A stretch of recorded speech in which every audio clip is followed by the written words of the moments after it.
Hello friends, I am going to show you another variation for Ruy Lopez today, which is called Berlin Defense. This is the second episode on Ruy Lopez. If you remember the first, we have discussed Ruy Lopez exchange variation and closed variations. You can find their links in the description of this video. Those who are not yet familiar with Ruy Lopez, here is the recap. White opens with e4, king's pawn opening. Black replies with e5, then knight f3, knight c6, and bishop to c5. This is typical Ruy Lopez. So in exchange and close variations, black attacked this bishop by a6. But here in Berlin defense, black replies with knight f6.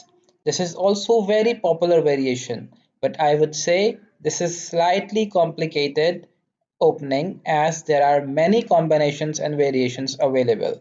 But here in this video, we will focus on Berlin defense which takes place after black plays f6. There are few possibilities available for white. One is to play knight b3,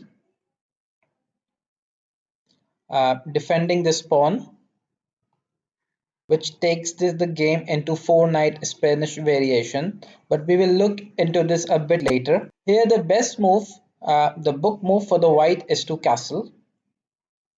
Although the knight here at f6 is attacking the pawn at e4, but and that's why knight to c3 seems logical, which will be defending this pawn. But as you study Ruy Lopez more, you will find out white should not worry here for e4 pawn at this position. Black has couple of options here. Black can play a6, attacking the bishop. Black can also play bishop e5, which is called a Berlin classical variation, and black can also come down and take the pawn at e4. We are going to look at all three. Let's say black comes down and capture the pawn at e4. As a white player, the best move for white is d4, where black should move the knight to d6, attacking at this undefended bishop. It will be good for white as white simply captures the knight with his bishop at e6, c6. Black captures it with e pawn, will opens the line for the white bishop and the queen. From here now, white simply captures the pawn at e5. The only piece which was preventing white to trade queens off at d8, which will cancels black the right to castle, is this knight, which is now threatened by the pawn. So white have to move this knight to f5. White will then exchange queens, which will bring the black king into the middle for the rest of the game. And from this position, white has a slight positional advantage that the black king is in the middle and exposed. From black's perspective, they have a bishop pair, which is considered as an advantage against a knight and a bishop.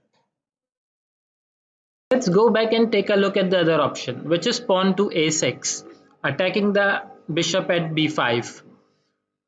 But here, white simply captures the knight at c6. Black will retake the bishop, but white can play rook to e1, attacking the knight, which is currently undefended. So either black has to move the knight or defend it. Black moves the knight to f6, and white takes the material back by rook at e5 and check.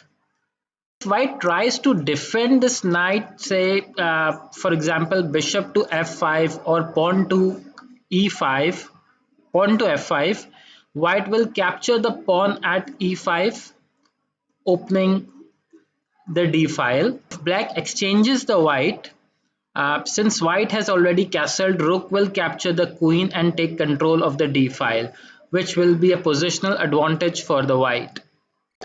Let's go back and see the Berlin classical variation where black develops his bishop at c5 instead of capturing the pawn at e4.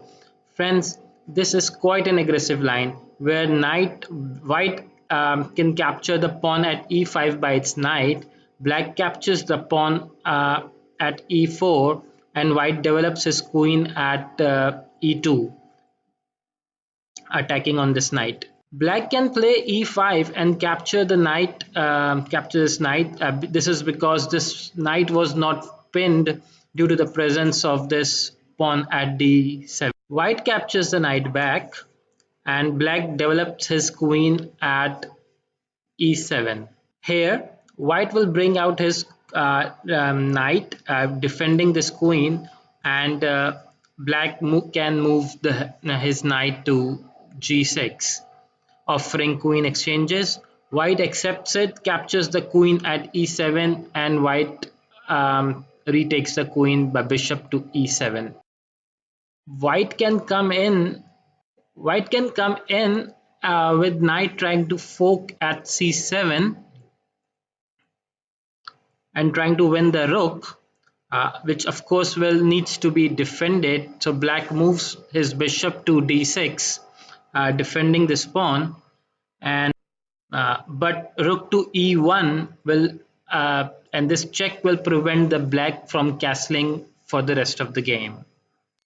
Now let's go back and see what happens. White go on and takes this pawn because black really cannot come in and capture this knight, because d4 will fork the bishop and the knight. So there is definitely some possibilities for knight to take some positional advantage from here. Okay, another line here is white plays down to c3, but this will allows black to castle, and black have an advantage here. So d4 will give white a center advantage after this move.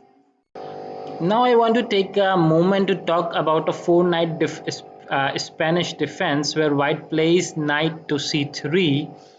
Here black can bring his knight to d4, attacking bishop at b5.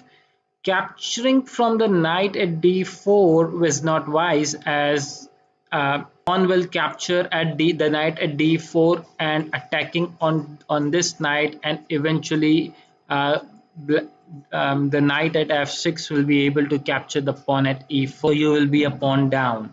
So bishop at e4 is a wise, but this will give black a really good options, as his knight is well developed in the center and allowing the pawns to come at c6 and d5 and take control of the center.